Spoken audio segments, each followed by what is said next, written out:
So, Mr. Rob Krop, thank you for sitting down with me today. I have had the pleasure of working with you for almost 4 years now. Yeah. Over that time, I've learned a lot from you, and I've had a couple questions here I was hoping you could answer for me. All right.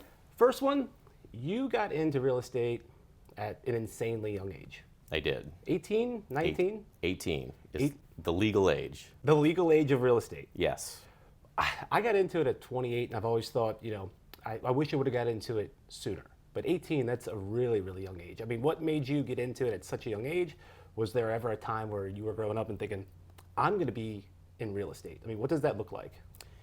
So I'd like to say that I had this awesome origin story, if you will, that all of a sudden I was bit with the real estate bug. But in high school, I was homeschooled, and because school is kind of a joke, I was done school by noon. And I would then go to my dad's office, which he owned a mortgage company. And so I got to learn the ropes there working for him. And he always would complain so much about realtors and how much money they made and how little work they did. And I was like, I want that. I want that job. That sounds awesome. And so my dad thought it was a great idea because he's like, I don't care for realtors. I can just send deals your way. This is going to be awesome. So we started a company when I turned 18, doing limited listings. This is when the market was going crazy in 2005. And so we were just selling online listings, just helping people, FSBOs if you will, list on the MLS. And so we were just collecting small fees to do that. Then the market took a crash in '08, and I started doing more traditional real estate and short sales and the such. Loved it. Then I thought I need to open a brokerage. So I did that in 2010. I bought 2 RE/MAX franchises over 10 years, ran those with a real estate manager, hated being a manager, sold those, and then we started the team because I really wanted to get back into doing what I love, which is selling and working with awesome salespeople like yourself. So you got into it through the school age. I mean, when was the first year when you really, were you 14 when you really started doing some real estate stuff? I mean, how early were you really getting into it? So around 15, 16, I was working with my dad and a lot of the people in his organization learning how to do loans and what goes on in the back end. Obviously what I was legally allowed to assist with and learn. I wasn't doing mortgages or real estate until I turned 18 because you have to be a legal age, to get the license and do the things. But I grew up around it, was very interested in it.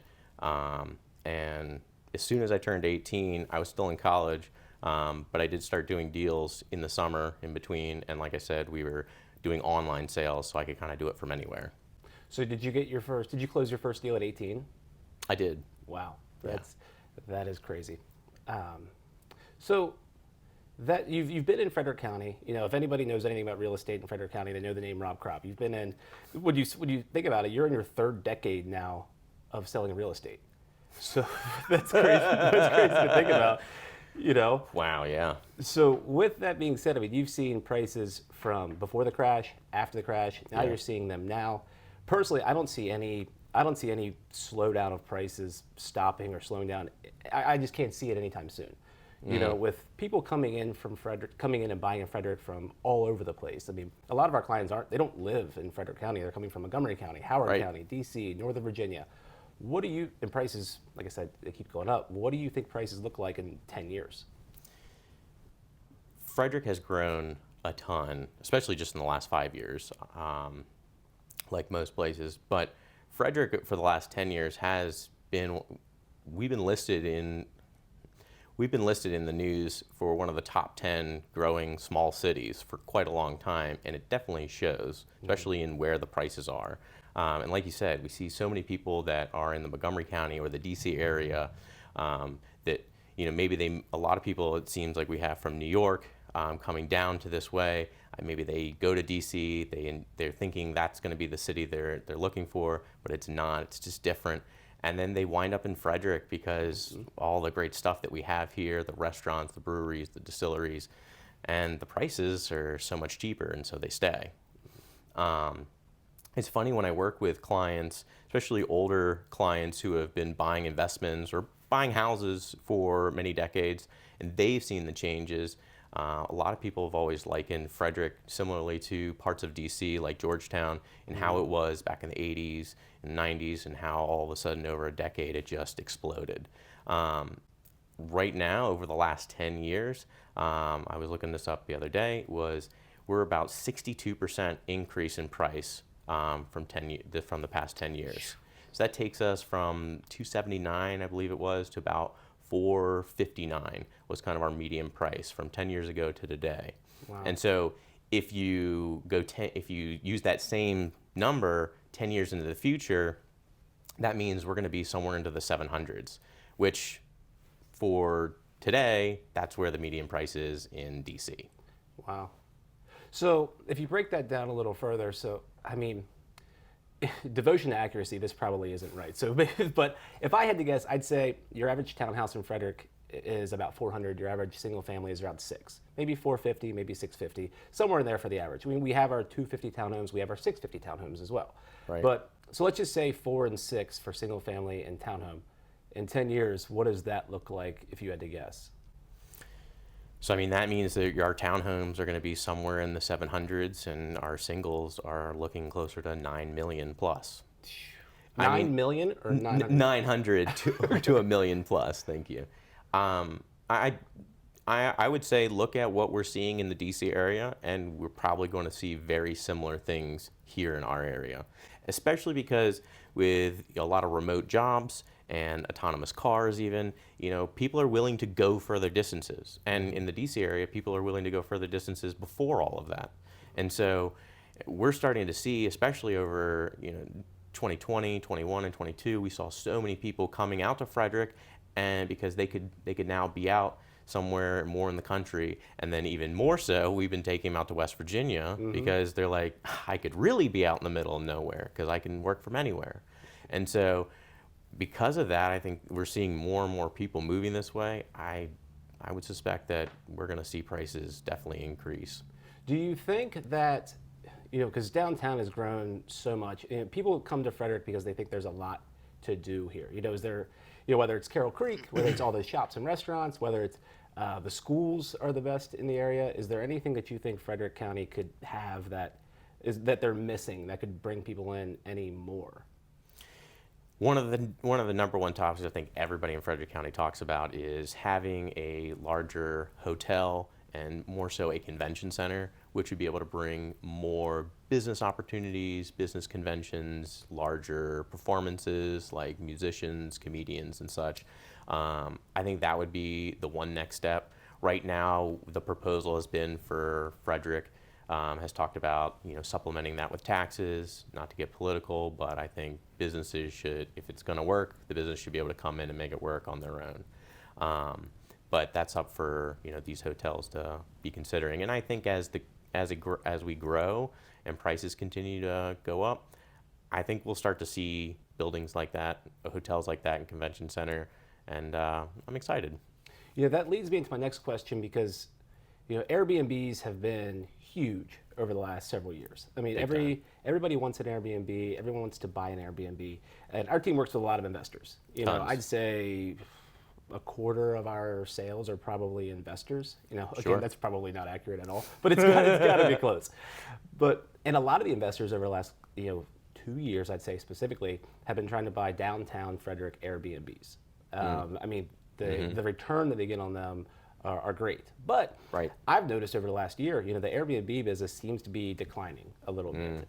Whether it is, if you look at the numbers, whether it is or not, you can make cases for both. But people are complaining about inflated prices, high cleaning fees, and then being assigned chores or tasks before they leave. So it's starting to get a little bit of a bad name. But I don't know if it's is Airbnbs, is that just a fad? Is that something that's here to stay? Should investors be looking into Airbnbs as a whole, or just here in Frederick? I mean, what's your take on Airbnbs? Yeah, so, I mean, we know that Airbnb versus traditional rental, you're going to do better because you're going to make more money on the Airbnb. You can capture more dollars per day, and it's a higher ROI. But like you said, with some of the inflated fees and things that they're making people do, it's driving people away from wanting to do them, because Airbnb originally was an inexpensive place to go somewhere and really get to experience and live in an area, and renting someone's house. And I think over the years it's gotten so popular and people have realized, hey, I can start adding in all these fees. And now it's starting to catch up and people are getting sick of it. And so I think, like any business, if someone wants to succeed and they want to keep renting it, they're going to have to change their fees. Otherwise, people won't rent their place and it will fail. And so ultimately, just like supply and demand on anything else, I think Airbnbs are going to be successful. They're just going to need to figure out a happy medium between what those fees should really look like. And I know on Airbnb's website, they're starting to show with all the fees so that when you're searching, you're realistically comparing apples and apples. It's kind of like, I feel like before, 2 years ago, 3 years ago, you could almost buy an Airbnb and then it's going to work. But it's almost like, in any case, you make your money when you buy. You make your money when you buy. So I feel like you almost it has to be a perfect buy to really get that return now that you would have got that same return a year or two ago. Well, just like supply and demand, now that there are more Airbnbs, your Airbnb has to be better than other Airbnbs. Because if someone's coming and they're going to choose a weekend, unless it's a hot weekend and they're all used up and it's the only one they can choose, you got to set yourself apart from everyone else. It's got to be something that is going to draw more people to it. It's got to have better amenities. It's got to have better access to cool stuff. Maybe it's got cool places to hang out and do things. What we found is that more workspaces seem to work really well, because a lot of people will come and use an Airbnb for a little while, but because they're working virtually from anywhere, they need a good workspace. So like that's been something we found that has helped some of our Airbnbs on the property management side. So it definitely comes down to like what you're going to offer and then what all those fee structures are going to look like. If you're not making people go through and clean out all the things, and if you're charging a cleaning fee and making them clean up, they're probably not going to do that. But maybe you start, hey, you don't have to clean up, just a cleaning fee. Make it like a hotel. Great, love it. Right. Location is so important for the Airbnbs. In my opinion, I'd like to get your take on this. In my opinion, for a downtown Airbnb, your best bet is going to be Patrick Street to 3rd Street and within 2 streets of Market. Is that kind of what you think too, or do you think does any other places in town strike you? So it just depends on the person. For the most part, if they're looking downtown, I totally agree. You hit the nail on the head. Those are going to be the best streets. The closer you are to the restaurants, the bars, the better. It definitely is going to make that person more excited. You have some people that are really just wanting to be around more of the historic or looking for a view. So maybe they might be a little bit closer to Baker Park and they might not need to be walking distance to all of the downtown amenities. And then the other part is Frederick is such a large county and has lots of cool stuff. Things like Gambrel Mountain, a lot of the state parks. There's a lot of really cool stuff in the woods, a lot of cabins, and those are really hot too, because tons of people are looking to get away from it all. In Frederick, we have a lot of that. I've been thinking that too, because like Lake Linganore is a place that strikes me as a place where nobody, at least in my experience, nobody's looking at Airbnbs in Lake Linganore or places like that. Good access to Sugarloaf Mountain or something like that. I feel like it's all downtown, but maybe they need to be looking in other places that I haven't thought of personally either. I would agree. I think sometimes, and like we've seen with a lot of investors, is they buy stuff they want, and so. It just ultimately comes down to having someone that's interested in that type of Airbnb. So if they believe in it, if they're excited about the idea, they'll be more interested in having that as something they're going to sell. Right. But I agree. Most of it is definitely downtown. And if people want to look at something to set themselves apart, I would be looking at where are some other places that there aren't Airbnbs. And that's for Frederick or anywhere else. The only scary part is that you don't. There's no numbers to base that off of. I've had that conversation with investors to where they want to go a little bit outside of town because the prices are better. Yeah. And they say, what's my projections? And it's like, well, you're gonna start that projection. We're Lewis and Clark here. Yeah, I have no idea. Yeah. You're gonna set the comps. Right. Which has its advantages and disadvantages. Definitely. So last question I have for you. In real estate as agents, at least myself, I always find myself in vulnerable positions to where I'm one step away from complete embarrassment. One time I took a client into the wrong house, and there were people in that house, and they were not selling their house. There's what we always, and that was earlier, but I did stuff last week that was embarrassing.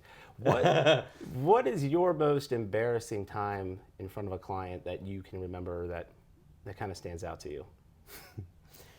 Well, you kind of said it. I think we've all done this. It was my first accidental B&E. Really? Yeah. Yep. So I was showing homes in a neighborhood that I'm not going to name, but it's a very wooded type neighborhood. And all the houses are very similar. And whenever I print out my listing sheets of where I'm going, I always print them black and white for me because I don't care. It's the default. Sure.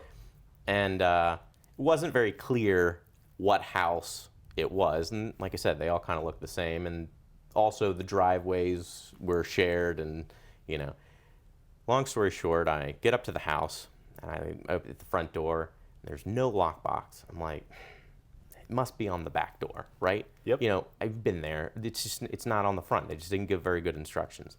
So I go around the back, go up the deck, and I get to the back door. It's a sliding glass door, no lockbox. And I'm thinking, maybe they just left it unlocked. Right. Yeah, like that's normal. That is kind of normal. I mean, so I opened up the door and walked in. I flicked on the light and I start heading towards the front door so I can get everything set up. And I hear a voice over to the left of me saying, "Hello?" And I turn around and it's a child eating cereal. And I was like, "Hey, I'm the realtor. I'm here to show the house. I'm here to sell your house." I'm here to sell your house." And she said, I don't think we're selling our house. And I slowly backed out, closed the door behind me, and said goodbye. Yes. Fortunately, my client hadn't arrived yet, so this was only told now. What year was this? It was yesterday. Yeah. Yeah, it was a while back. Yeah. It was at least 7 years ago. Is that the statute of limitations for, Yeah, for B&Es? Definitely. Mine was that too, because it was Exactly 7 years ago. yeah, mine was 7 years in a day. Yeah. But mine was I went up and like you said, there was no lockbox, but the door was open, and sometimes the door is Sometimes just it is. left open. And my client was with me, and we walked in, and we both went into the foyer, and then I heard water running and a TV on, and then I just realized we're in the wrong house, and we skated out of there. And once I go out, we ran into my car. She got in her car. We drove 20 feet to the next house that had the big for sale sign in the front yard. But it's easy to do. It's easy to catch yourself in awful situations. It is. Well, Mr. Krop, that is all I have for you today. Mr. Bikle, I appreciate it. I will see you in 1 hour for our meeting. Sounds good. All right, man.